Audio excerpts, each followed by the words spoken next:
Assalamualaikum warahmatullahi wabarakatuh. Halo teman-teman, perkenalkan nama saya Nabila Diana dan rekan saya Nurul Hasanah. Kami dari kelas PAIQ AT. Di video kali ini, kami akan menjelaskan tentang satu materi yang sangat sederhana, namun sangat penting di dalam dunia perkuliahan, yaitu tentang rangkuman.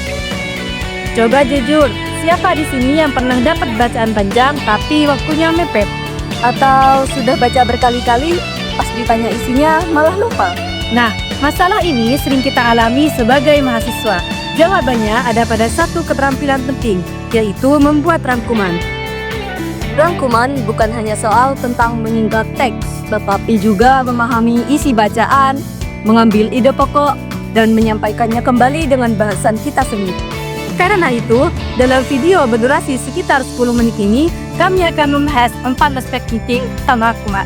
Yang pertama, ada pengertian rangkuman. Yang kedua, ada jenis-jenis rangkuman. Yang ketiga, ada fungsi dan tujuan rangkuman. Dan yang terakhir, ada langkah-langkah membuat rangkuman yang baik. Supaya setelah menonton video ini, teman-teman bukan hanya total paham teorinya, tetapi bisa menerapkannya dalam tugas sehari-hari. Yuk kita mulai pembahasannya bersama-sama. Selamat menonton dan semoga bermanfaat. Kalau kita dengar kata rangkuman, sebenarnya ini bukan hal yang asing bagi kita sebagai mahasiswa. Hampir setiap mata kuliah ada tugas rangkuman, entah itu dari buku, dari artikel, maupun dari cerita. Justru dari rangkuman bisa terlihat apakah seseorang mengerti isi bacaan atau tidak. Karena saat merangkum, kita harus membaca, memahami, lalu menuliskannya kembali dengan bahasa sendiri. Selanjutnya, kita masuk ke jenis rangkuman. Secara umum, ada 3 jenis rangkuman yang sering digunakan. Yang pertama adalah rangkuman deskriptif. Rangkuman ini biasanya hanya berisi gambaran umum isi bacaan. Misalnya, kita hanya ingin tahu teks itu membahas apa tanpa masuk ke penjelasan detail. Jenis yang kedua adalah rangkuman informatif. Nah, ini yang paling sering kita pakai untuk tugas ki. Rangkuman informatif tetap ringkas tapi isinya cukup lengkap, sehingga orang lain bisa memahami isi bacaan, walaupun tidak membaca teks asli. Biasanya, jenis ini dipakai untuk makalah, laporan, atau tugas resume. Kemudian, yang terakhir adalah rangkuman analitis. Rangkuman ini sedikit berbeda, karena selain menyampaikan isi bacaan, kita juga menambahkan analisis atau penilaian pribadi. Tapi ingat, analisisnya tetap harus berdasarkan isi teks, bukan opini sembarangan.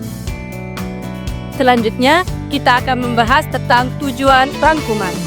Kalau dari segi tujuan utama rangkuman adalah agar kita menangkap isi bacaan tanpa harus membaca semuanya. Kita sudah tahu poin pentingnya apa.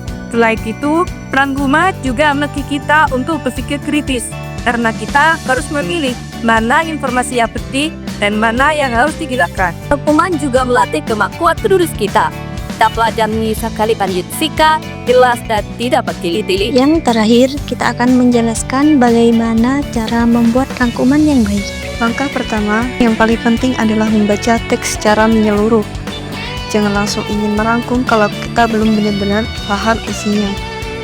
Biasanya, kesalahan yang sering terjadi itu baru baca sekali langsung menulis rangkuman. Padahal kalau belum paham, rangkuman yang dihasilkan juga tidak maksimal.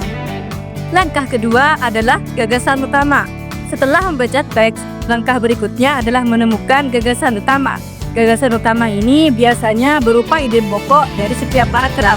Kita bisa menandai kalimat yang dianggap penting atau mencatat poin-poin utamanya saja. Tahap ini kita mulai membedakan mana informasi utama dan mana yang hanya penjelasan tambahan. Langkah yang ketiga yaitu menyaring informasi penting. Tidak semua isi teks harus masuk ke rangkuman. Contoh-contoh yang terlalu panjang, data yang terlalu detail, atau pengulangan kalimat biasanya bisa dihilangkan. Yang keempat, menulis ulang dengan bahasa sendiri. Nah, ini adalah bagian inti dari merangkum, yaitu menulis ulang dengan bahasa sendiri. Di sini, kita tidak boleh menyelin kalimat dari teks asli. Gunakan bahasa yang sederhana, jelas, dan mudah dipahami. Kalau kita bisa menulis dengan bahasa sendiri, itu berarti kita sudah memahami isi bacaan tersebut. Yang terakhir adalah mengecek kembali hasil rangkuman. Cek apakah rangkuman sudah sesuai dengan isi teks, tidak menambahkan opini pribadi, dan tidak menghilangkan bagian penting. Kalau sudah singkat, jelas, dan sesuai isi bacaan, berarti rangkuman kita sudah baik.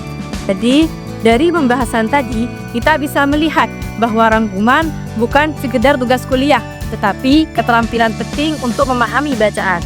Dengan memahami cara membuat rangkuman yang baik, kita bisa belajar letih dan tidak mudah lupa. Rangkuman membantu kita menangkap inti informasi tanpa harus membaca teks yang panjang. Semoga materi ini bermanfaat dan bisa diterapkan dalam kegiatan belajar sehari-hari. Sekian penjelasan dari kami, kurang lebihnya mohon maaf. Wassalamualaikum warahmatullahi wabarakatuh.